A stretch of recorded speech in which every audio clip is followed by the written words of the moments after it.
আমরা নেক্সট পার্টে চলে এসেছি। চলুন দেখুন দেখুন দেখুন, এই যে ডিম ডিম দেখতে পাচ্ছেন। এবারে এটাকে ঢাকা দিয়ে দিলাম। ও এবার মুরগি বের করবে। হ্যাঁ, মুরগির ছানা বের করব। চলুন সবাই ফুদিন তো, সবাই দিয়েছেন ফুক। চলুন এবারে বলুন আবরাকাদাবরা গিলি গিলি ছু। এবারে দেখুন, দেখছেন কি সুন্দর, এই দেখুন কি সুন্দর গুলি আইজেস অ্যান্ড হাউ নাইস। এবার দেখো আবরাকাদাবরা গিলি গিলি ছু, আবার ডিম বেরিয়ে বেরিয়ে গেল।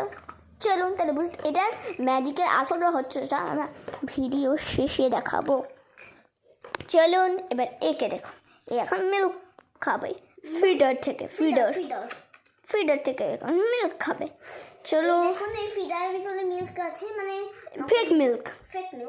এরকম আমি এবারে এটা খেয়ে নেবো। এবার কান দিয়ে বার করবে। এই দেখুন বার করে দিয়েছে, আর পুরো মিল্কটা চলে এসছে। এই পিছনের রহস্য হচ্ছে এই যে এরকম উল্টালে এটা এই ঢাকাতে চলে যায়, এটা ফেক মিল্ক যদি এখানে চলে আসে। এটা আসল রহস্য তো জানার জন্য একটু ইন্টারেস্ট হচ্ছে না আপনাদের? চলুন তাহলে জেনে নিন।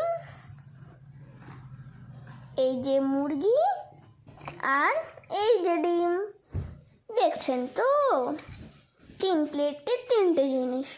এখানে ডিম, এইদিকে মুরগি, ডিমটাকে এখানে রাখতে হয়, এখানে করতে হয়, মুরগির উপরে চেপে গেল। আপনাদের ডিমটাকে একটু দেখায়, এই যে ডিম আর মুরগিটা যদি এমনি হতো তাহলে তুলে এখানে তা দিত। চলো,